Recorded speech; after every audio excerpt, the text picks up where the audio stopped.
Okay, so in this video, we're going to use ChatSonic, and it's going to, let's see, well, I was going to start a new chat, but I guess not. All right, we're going to use ChatSonic. You can see we have our write a short story about a cat and a squirrel, which we already did in the previous video, but here we go. We're going to be talking about writing and content creation prompts. So we're going to say, write an introduction for a blog post about managing depression.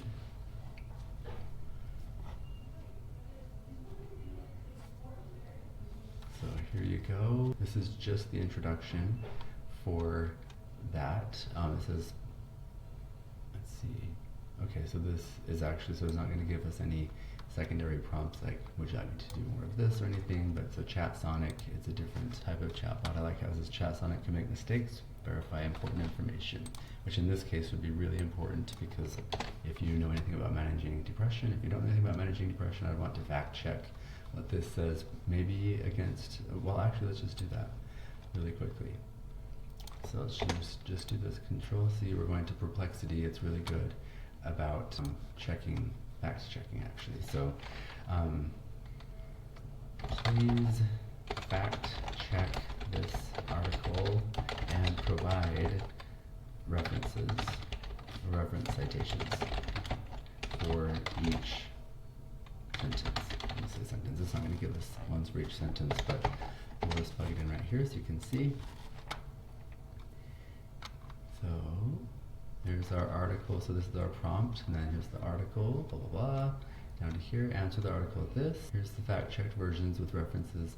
So it's giving you lots of different citations. It's giving you 11. So 11 citations is pretty good for, for that. And so you can go to these, maybe they're things that you would use, maybe they're not things you would use. But anyway, so you can use Perplexity. That's the one I would use for fact checking. I wouldn't use the other ones as much because that's not what they're necessarily designed for.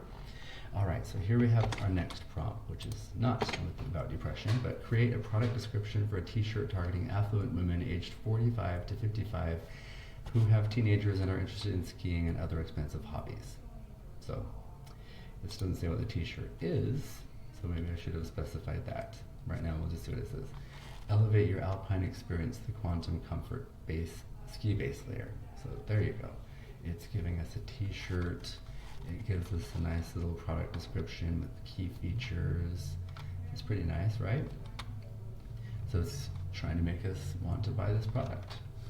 All right, here is the next one.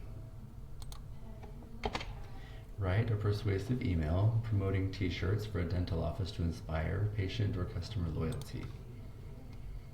I have a little t-shirt business, that's why the t-shirt prompts are pretty easy to come out. So this is writing a persuasive email promoting t-shirts for a dental office. I meant for it to be from me to the dental office, but it looks like it's writing it from the dental office to the patients, which is fine. Subject, elevate your oral health awareness with our exclusive dental office apparel. Dear valued patients, so blah, blah, blah. We've got a nice little promotional email. So this is nice. I mean, it's nice, but you can see that I made a mistake here, and so you can see that I would want to fix that. So let's just do that. Please rewrite the email, but from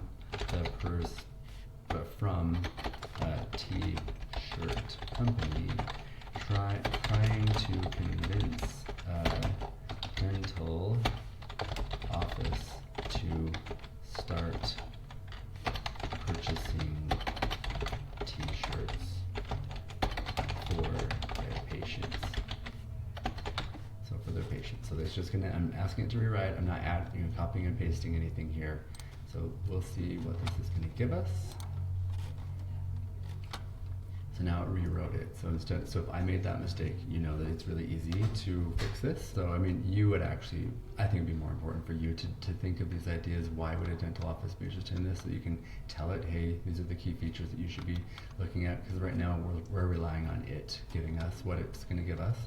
So key features of our dental office: antimicrobial fabric technology, anatomically accurate design elements. I mean, this is just making it up. So I would want to constrain this more, but for the purpose of that's a more advanced thing. In fact, what I just showed you here is a little bit more advanced. So we will get there, but right now we're just going to focus on these basic commands. So generate a story opening with the theme of an alien invasion and tone comical. I could have said a comical tone, but the xenobiological incursion, a statistically improbable event. A story opening. In the annals of astrophysics and exobiology, the probability of an extraterrestrial invasion had always been calculated as vanishingly small, approximately. Yet on a particular unremarkable Tuesday, the impossible became an empirical reality. So this is kind of, I guess, a bit of a satire of that. But anyway, you can see this got a little, we're asking, we didn't constrain it, so this is us just letting it use its own creativity. So we will get to us using our creativity to constrain it later, but let's move on to the next set of basic prompts.